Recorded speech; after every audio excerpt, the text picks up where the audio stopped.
नमस्कार, शुभ संध्या। मैं रेखा चौरसिया, आपकी होस्ट, आप सभी को international convention for human rights 2025 में हार्दिक स्वागत करती हूँ। आज का ये ऐतिहासिक अधिवेशन मानवाधिकारों की सुरक्षा, जागरूकता और न्याय को समर्पित है, जहां देश विदेश के सभी सम्मानित विशिष्ट अतिथि हमारे साथ जुड़े हुए हैं।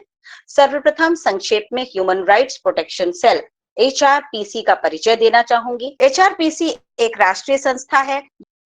इसका उद्देश्य है नागरिकों को उनके मौलिक अधिकारों के प्रति जागरूक करना, मानवाधिकारों की सुरक्षा, जांच और सहयोग, पीड़ितों को कानूनी सहायता और न्याय दिलाना तथा समाज में समानता, न्याय और मानवता को मजबूत करना। HRPC टीम वर्क देश के हर ब्लॉक, जिला, संभाग और राज्य स्तर पर निरंतर सक्रिय है और समाज में मानवाधिकार जागरूकता को सशक्त रूप से आगे बढ़ा रही है। तो आइए HRPC के इस शानदार कार्यक्रम का आगाज करते हैं हम श्री गणेश जी की आह्वान के साथ। वक्रतुंड महाकाय सूर्यकोटि समप्रभा निर्विघ्नं कुरु मे देव सर्वकार्येषु सर्वदा। श्री गणेशाय नमः। डॉक्टर रेणु राज जी हैं, जो आज की हमारे चीफ गेस्ट हैं। मैं उनका परिचय देना चाहूंगी। वे ग्लोबल मेडिएशन, डिस्प्यूट रेजोल्यूशन और ह्यूमैनिटेरियन सर्विस की एक वेल नोन पर्सनालिटी है। आप रेडेम्स लिमिटेड यूके की CEO एवं संस्थापक, डायनामिक साइलेंस शांति मंच की संस्थापक, इंटरनेशनल मीडिएटर, आर्बिट्रेटर और ह्यूमैनिटेरियन लीडर हैं।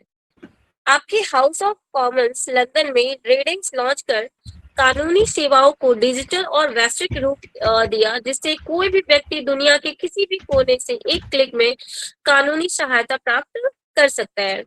ऑटिज्म और साइलेंट डोमेस्टिक वायलेंस पीड़ितों के लिए आपके अभियान और ब्रिटिश पॉलिटिक्स में भारतीय मूल की महिलाओं का प्रतिनिधित्व बढ़ाने में आपकी भूमिका अत्यंत प्रेरक है। भारत और एशियाई देशों में आप मीडिएशन रिवॉल्यूशन की अग्रदूत हैं। आपका संदेश है सच्चा न्याय लड़ाई से नहीं बातचीत से मिलता है। HRPC की ओर से आपका हार्दिक स्वागत है। अब मैं आपसे अनुरोध करती हूँ कि आप अपने विचार प्रस्तुत करें। Ma'am, the screen is all yours. Thank you. Good afternoon from London and it's सभी लोगों को सुन के बहुत अच्छा लगा और बहुत सारे स्पीकर्स ने बहुत सारी अच्छी अच्छी बातें की and Adish Agarwal and justice Singh and Mr Mohan Singh and all that. ये सभी लोगों ने ह्यूमन राइट और अपने अधिकारों की बात की और किस तरीके से सभी लोग एक्सप्लॉइट हो रहे हैं ये बातें की। The moral of all the story is that discipline is the first step for everything. अनुशासन में रहना, और अनुशासन का मतलब शक्ति या शक्ति का प्रयोग नहीं होता है। अनुशासन का मतलब जैसे सूरज सुबह उठता है और शाम को चला जाता है, उसी तरीके से इंसान को अपनी जिंदगी में हमेशा नियमों का पालन करना चाहिए। बच्चों को भी एक तरीके से अनुशासन देना चाहिए। इस चीज को रोकने से कि स्कूल में पिटाई हो नहीं हो, इससे कुछ नहीं होता है। Discipline is the first step of the life which is the success of your life. So आज का मेरा जो विषय है वो है वैश्विक शांति और संघर्ष के बारे में, कि how the global peace can be there with us. My Hindi is very poor, so मैं बहुत firstly I am saying sorry to all of you if anywhere I use some wrong words or something, so please forgive me for that. So आज का मेरा topic है global peace and conflict prevention, a vital need for today. So मैं हिंदी में पढ़ के ही आप लोगों से बातचीत कर पाऊंगी। यह मेरे लिए अत्यंत गौरव का और सम्मान की बात है कि आज मानव अधिकार दिवस के इस ऐतिहासिक अवसर पर मैं आप लोगों के इस विषय पर संवाद कर रही हूँ, जो मानवता के लिए मानवता के अस्तित्व से भी बड़ा है। वैश्विक शांति और संघर्ष निवारण आज की सबसे बड़ी आवश्यकता है। आज के समय में यह विषय क्यों अत्यंत महत्वपूर्ण है? इस तकनीकी सूत्र में उन्नत हो चुके हैं, लेकिन भावनात्मक और मानवीय स्तर पर हम लोग तकनीकी स्तर पे तो बहुत आगे बढ़ चुके हैं, मगर भावनाओं और मानवीयता के स्तर से पे हम पहले से भी अधिक टूटे हुए हैं और कह सकते हैं कि हम मानवता और असलियत भूल चुके हैं। दुनिया में संघर्ष तेजी से बढ़ रहे हैं। समाज में भय, गलतफहमियां और प्रचार में बट रहे हैं। लोग अननेसरी गलत सलत सोशल मीडिया पे जगह जगह गलत बातों को प्रचार कर रहे हैं। मानव अधिकारों का हरण हर संघर्ष के साथ बढ़ता ही चला जा रहा है। न्यायालयों पर इतना भार बढ़ चुका है कि न्याय करने के लिए बरसों लग जाते हैं। ऐसे समय में संघर्ष निवारण के लिए विकल्प नहीं बल्कि नैतिक, सामाजिक और वैश्विक अनिवार्यता है, जो कि हमें बहुत समझदारी के साथ किसी भी विषय को समझने के लिए बहुत जरूरी है। संघर्ष निवारण संघर्ष के बाद नहीं शुरू होती है, संघर्ष से पहले शुरू होती है। अक्सर मानवता तब जागती है जब बहुत देर हो चुकी होती है। युद्ध शुरू हो चुका होता है, उसके बाद लोग कहते हैं ऐसा होता वैसा होता। परिवार टूट जाता है, फिर लोग कहते हैं कि हमने ऐसा कर लिया होता, तुमने वैसा कर लिया होता। समाज में हिंसा हो जाने के बाद लोग उसकी समस्या का समाधान देते हैं। देश में अविश्वास बढ़ जाने के बाद फिर लोग उसके बारे में बात करते हैं। परंतु वास्तविकता में शांति तब होती है जब हम संघर्ष को बढ़ने से पहले रोकते हैं, और उसके लिए दुनिया की सबसे प्रभावी जो समाधान है वो है मध्यस्थता, जिसको हमने हमेशा देखा है कि हम अपने किसी भी डिस्प्यूट के लिए हम मध्यस्थता के लिए अपने से बड़े लोगों को और अपने सीनियर्स को बुलाते हैं कि आप ही सुलह कराइए। मध्यस्थता शांति का वैश्विक सेतु है। ये एक ऐसा ब्रिज है जो अंतर्राष्ट्रीय स्तर पे और घरेलू स्तर पे हर जगह ये बहुत जरूरी है। एक अंतर्राष्ट्रीय मध्यस्थता के रूप में वर्ष 2018 से लेकर 2024 तक मैंने अपने पर्सनल जीवन में 300, 200, 250, 300 के करीब जो सिविल और कमर्शियल मध्यस्थताएं की है, उससे मुझे एक चीज सीखने को मिला कि जब हम बात करते हैं तो संघर्ष कम होता है। जब लोग सुनते हैं, समझते हैं, तो न्याय बढ़ता है। और जब मध्यस्थता को प्राथमिकता दी जाती है तो हिंसा पीछे छूट जाती है। मध्यस्थता एक कानूनी तकनीकी नहीं है, मानवीय प्रक्रिया है। इसके लिए हमें किसी रेफरेंस को लेने की जरूरत नहीं होती है। मध्यस्थता में हमें बात करके सुलह करनी होती है। जैसे कि हमने देखा कि अमेरिका के प्रेसिडेंट ने कई बार कोशिश की कि यूक्रेन और रशिया में बैठ के वो बात करके सुलह कर लें, और वो कोशिश करते चले जा रहे हैं। In place of giving the idea कि आप ये वाला बम फोड़िए और इसको गोली मारिए, वो बात करने की कोशिश कर रहे हैं, जो कि मध्यस्थता है। अंतर्राष्ट्रीय उदाहरण में जब दो बड़े देशों की कंपनियां आपस में उलझ रही थी और नौबत यहां तक आ गई थी कि वो कानूनी रूप से वो आगे बढ़ते और सालों साल एक दूसरे से लड़ते रहते, और वो कभी भी सुलह नहीं कर पाते और कंपनी अंततः बंद हो जाती।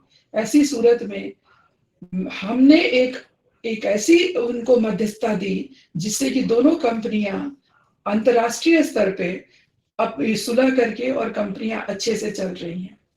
जो समस्या अदालतों में बरसों तक चल सकती थी, वह 2 घंटे, 3 घंटे, 4 घंटे की बातचीत से ही सुलह हो जाती है। इसीलिए मध्यस्थता कानून भारत में भी बहुत तरीके से 2024 में लागू किया गया है। और अभी आने वाले अभी के जो चीफ जस्टिस ऑफ इंडिया हैं, वो इसको बहुत ज्यादा प्रायोरिटी दे रहे हैं कि मध्यस्थता को प्राथमिकता दी जाए। लिटिगेशन से पहले, कानून के कोर्ट में जाने से पहले आप मध्यस्थता को अपनी पहली प्राथमिकता दीजिए। सो दिस इज ये एक ऐसी मध्यस्थता, एक ऐसी चीज है जिसको कि हम लोग किसी भी तरह के डिस्प्यूट को, झगड़े को सुलझा सकते हैं, जहाँ की हमें किसी भी हथियार की जरूरत नहीं है, हमें किसी भी रुपए पैसे की जरूरत नहीं है। मध्यस्थता एक ऐसी चीज है जिसको कि बहुत आसानी से हम उसको सुलह करा सकते हैं। इसी तरह मैंने देखा एक परिवार में दो भाई आपस में इस तरह से उलझ चुके थे, जहां पे वो एक दूसरे को मरने मारने को तैयार थे, सिर्फ इसलिए कि बात करने का मौका नहीं था। एक वकील जा रहा है, दूसरा वकील जा रहा है, और वकील ही बात कर रहे हैं, दोनों भाई आपस में बात नहीं कर पा रहे हैं, गलतफहमी को दूर नहीं कर पा रहे हैं। ऐसी सूरत में मध्यस्थता के दौरान जो सच्चाई उजागर हुई, समस्या संपत्ति की नहीं थी, गलतफहमी की थी, संवादहीनता की थी, और इसको जब हम बात करके सुलह करते हैं तो वो बहुत अच्छे से उनकी परेशानियां दूर हो गई, झगड़ा दूर हो गया। सो अंतरराष्ट्रीय संघर्षों का समाधान मानवीय मॉडल। विश्व राजनीति में समाधान अक्सर शक्ति से खोजा जाता है, समझ से नहीं। सभी लोग, सारे देश ये कहते हैं मेरे पास इतने न्यूक्लियर पावर हैं, एक कहता है हमारे पास इतने न्यूक्लियर पावर हैं, उससे नहीं, समझदारी से। आज अभी हमसे पहले नेपाल की एक स्पीकर ने बोला कि वो बहुत सारी तरीके से कोशिश कर रही है कि ह्यूमन ट्रैफिकिंग को बंद करते हैं, लेकिन वो एक रास्ता बंद करती हैं, दूसरा रास्ता, और वो ये कहती है कि हर जगह हमने गार्ड्स लगा रखे हैं। सच्चाई तो ये है कि पूरी दुनिया में जो एडमिनिस्ट्रेशन है उसको डिसिप्लिन में लाना बहुत जरूरी है, तभी हमारी हर समस्या का समाधान होगा।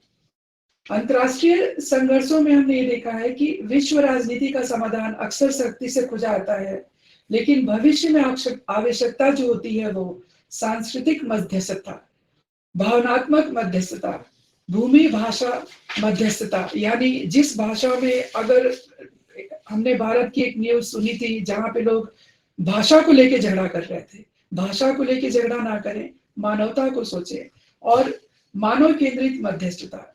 इन मॉडलों पर रदम्स और बहुत सारी जो टीम है वो बहुत सारा काम कर रही है, और हम ये कोशिश कर रहे हैं रदम्स एज, अभी आपकी एमसी ने बताया कि हम चारों तरफ मध्यस्थता को, मीडिएशन को प्रमोट करने में लगे हुए हैं, सिर्फ इसलिए कि जो झगड़े हैं, जो कानूनी कार्रवाई है वो सालों साल गुजर जाती है, जनरेशन टू जनरेशन लोग खत्म हो जाते हैं, लेकिन समस्या वहीं की वहीं रहती है और नेक्स्ट जनरेशन में पास हो जाती है। तो उसके लिए मेरा जो अपना कोशिश है, इवन ब्रिटेन में भी और भारत में भी, भारत की एक अंतर्राष्ट्रीय मध्यस्थता स्पेशलिस्ट होके मैंने इंडिया के पार्लियामेंट में मीडिएशन बिल कमेटी में अपना थोड़ा सा योगदान दिया, सिर्फ इसलिए कि मीडिएशन को एज सुन एज लागू किया जाए। सो संघर्ष निवारण एक मानवाधिकार है। शांति के बिना बच्चे शिक्षा नहीं पा सकते हैं। जैसा कि हमारे बहुत सारे स्पीकर्स ने बताया कि बच्चों के क्या क्या अधिकार होते हैं, हर अधिकार और हर चीज को जानने के लिए एक शांति पूर्वक किसी भी काम को आगे बढ़ाना जरूरी है। बच्चे की शिक्षा अगर मार पिटाई से हम कोशिश करेंगे नहीं हो सकता, लेकिन सूरज की परिभाषा देके अगर हम उनको कहते हैं कि डिसिप्लिन में रह के ही आप शिक्षा को भी ले सकते हैं और अपनी सफलता को भी पा सकते हैं, तो ये बहुत आसान है। महिलाएं सुरक्षित नहीं रह सकती हैं अगर हम शांति से ना समझाएं तो। परिवार भी सुधर नहीं सकता है, व्यवसाय नहीं चल सकता है, राष्ट्र विकसित नहीं हो सकता है अगर हम शांति को एक साइड में रख के और अशांति, एक हिंसा को अगर हम सामने रखे तो। शांति सभी मानव अधिकारों की नींव है। भारत की भूमिका जो है विश्व शांति में नेतृत्व, भारत ने मध्यस्थता अधिनियम लाकर एक ऐतिहासिक कदम उठाया है, जिसमें कि मुकदमेबाजी से पहले मध्यस्थता, संवाद से समाधान, तनाव से पहले विश्वास, यह मॉडल जो है वैश्विक स्तर पर अपनाया जा रहा है, जो कि भारत ने थोड़ा देर किया अपनाने में, लेकिन अपनाया है। मेरा विश्व से यही अपील होगा सभी लोगों से कि दुनिया में हथियार की जरूरत नहीं है, हमें शिक्षा और शांति की जरूरत है। दुनिया में हमें गुस्सा करके बात नहीं करना है, हमें आपस में एक दूसरे से बांट के बात करके और हर बड़ी से बड़ी समस्याओं को सुलझाया जा सकता है। जैसा कि हमने देखा है कि बड़े बड़े परिवार में बहुत सारी झगड़े लड़ाई हो जाते हैं, वहां हम अपने किसी बुजुर्ग को ढूंढते हैं कि दादाजी आएंगे और वही इस बात को सुलह करेंगे। और दादाजी की बात को पहले के जमाने में सभी लोग मानते थे। आज अनफॉर्चुनेटली बहुत अफसोस के साथ कहना पड़ता है कि परिवार की वो हार्मोनी अब रही नहीं है, बहुत खत्म होती चली जा रही है। लोग अंधी दौड़ में भागते चले जा रहे हैं, जहां उन्हें ये समझ में ही नहीं आ रहा है कि वो अपनी कौन सी कीमती संस्कृति को और अपने पूर्वजों के सिखाए हुए उस ट्रेडिशन और कल्चर को भूलते चले जा रहे हैं। आई एम सो सॉरी, मुझे हिंदी बहुत अच्छे से नहीं समझ में आ रही बताने के लिए, but crux of the story is the mediation is the final and the first step for any dispute resolution, whether it is a big dispute or a small dispute. Thank you all of you. I hope कि आप लोग मेरी इस टेढ़े मेढ़े भाषा को समझ गए होंगे कि मैं exactly कहना क्या चाह रही हूँ, कि mediation is the first step for any dispute resolution. Thank you all of you.